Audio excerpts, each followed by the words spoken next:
ये राधा अष्टमी का दिन है, पावन पर्व का दिन का चयन किया था। आज 11 तारीख को राधा अष्टमी के पावन पर्व पर उनके आशीर्वाद से सिर्फ एक संकल्प लेकर के, जो आपने कहा उसका जवाब दे रहा था मैं, सिर्फ एक संकल्प लेकर के कि शहर के लोगों को असुविधा ना हो, कोई लाव लश्कर नहीं, कुछ नहीं, जनता हमारे साथ में है। जिस प्रकार से आपने मुल्तानी चौक की भारी जनसभा में हज़ारों लोगों की भीड़ देखी, लेकिन हम भीड़ लेकर के चलते तो लोगों को असुविधा होती। हम यही संकल्प लेके इस राजनीति में आए थे, यही संकल्प लेके सेवा करने का एक संकल्प लिया कि लोगों को असुविधा नहीं, व्यवस्था बनानी है। व्यवस्था परिवर्तन कैसे होगा? व्यवस्था परिवर्तन ऐसा होगा कि हम लोग जब खुद ही ठीक नहीं होंगे तो जनता के लिए हम क्या सुविधा मुहैया कराएंगे। हरियाणा का सबसे सस्ता नॉमिनेशन आपका मान ले, बिल्कुल सस्ता भी और लोगों को परेशानी ना हो उसके लिए एक सुविधाजनक जिसको बोलते हैं वो कैंपेन हम चला रहे हैं। इसके अलावा शहर में किसी भी खंबे पर, किसी भी दीवार पर, सार्वजनिक दीवार पर हम पोस्टर नहीं लगाएंगे। पूरे पैसे बचाओगे? पैसा नहीं बचाएंगे। लोगों की जो गंदगी है, शहर को साफ सुथरा रखने का संकल्प लिया हुआ हमने, तो हम लेकर अगर पोस्टर दीवार पे लगाएंगे, दीवारों पर गंदा करेंगे शहर को, तो फिर हम आगे बंद करके अगर हमें ताकत दी लोगों ने तो फिर हम करेंगे क्या? तो ये संकल्प लेके चल रहे हैं। और जो प्रशासन ने जगह मुहैया कराई है चुनाव आयोग ने, वहीं पोस्टर लगेंगे हमारे, वहीं पर हमारा बैनर लगेगा, चाहे वो कम लगें। सोशल मीडिया के माध्यम से कैंपेन चलाएंगे, लोगों के पास जा जाकर लोगों को बताएंगे, उनके हाथ में हम अपना पर्चा देने का काम करेंगे ताकि गंदगी ना। कितने करोड़पति हैं आप? अक्सर रोज देखते हैं कि लाखों की, करोड़ों की लिस्ट आती है कि कितने करोड़पति हैं। आप देखिए, कल आपके सामने सार्वजनिक भी हो जाएगा। आज हम डालने वाले हैं कि हमारे पास क्या है। बता ही दो फिर जनाब। देखिए, कुछ नहीं, देखिए पैसे से कोई करोड़पति नहीं होता। कर्मों के हम जरूर बनना चाहेंगे करोड़पति। लोगों का आशीर्वाद मिलेगा, कर्म करेंगे, फल की इच्छा नहीं करेंगे। हमारे पास कुछ ना हो, लेकिन हम लोगों के लिए एक सेवा करना चाहते हैं, वो हमने संकल्प लिया। कितनी महंगी गाड़ियाँ आपके पास?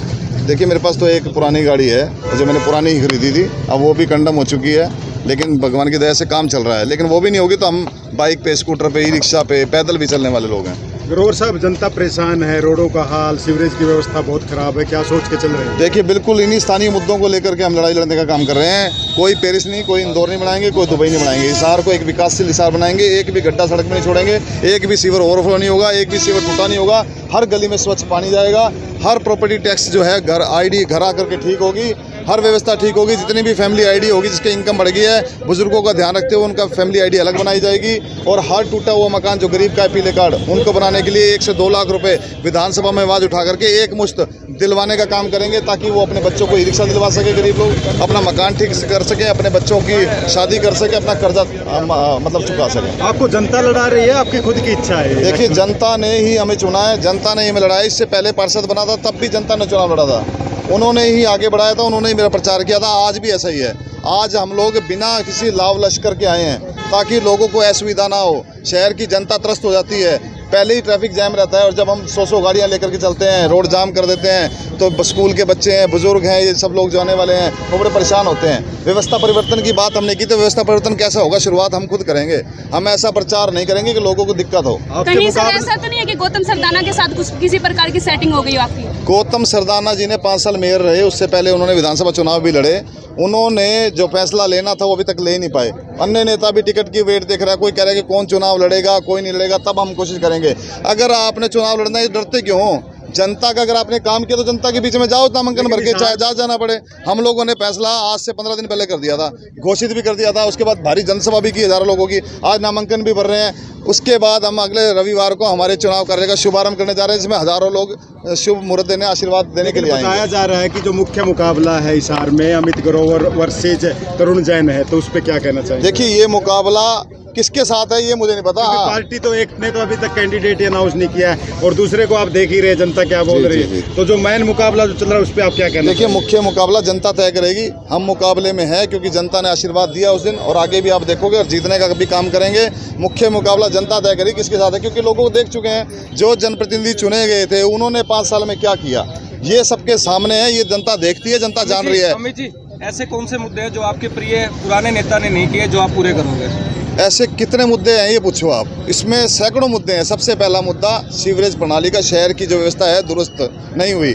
उसके बाद नगर निगम की बात करूं तो प्रॉपर्टी टैक्स का सबसे बड़ा मुद्दा, याशी कंपनी का मुद्दा हमने उठाया। 500 लोगों के बिल लेकर के मैं हाउस में गया, नीचे बैठ के धरना दिया, तब याशी कंपनी की जो ऊपर कार्रवाई हुई और विधानसभा के अंदर मुद्दा उठाया गया, तब उसको रोक लगी। वो काम हमने किया। आज तक वो प्रॉपर्टी टैक्स व्यवस्था ठीक नहीं हुई। अमित जी, क्या लगता है आपको चुनाव में कितना खर्चा लगा पाओगे? देखिए, चुनाव में कोई खर्चा नहीं कर रहा मैं। मेरे पास जो अमाउंट थी 2-4 लाख रुपए मैंने इकट्ठे किए थे, वो मैं लगाने जा रहा हूँ। उसके अलावा पब्लिक को मैंने बोला जी मुझे वोट के साथ नोट भी चाहिए, नोट का मतलब मुझे पैसा जेब में नहीं चाहिए।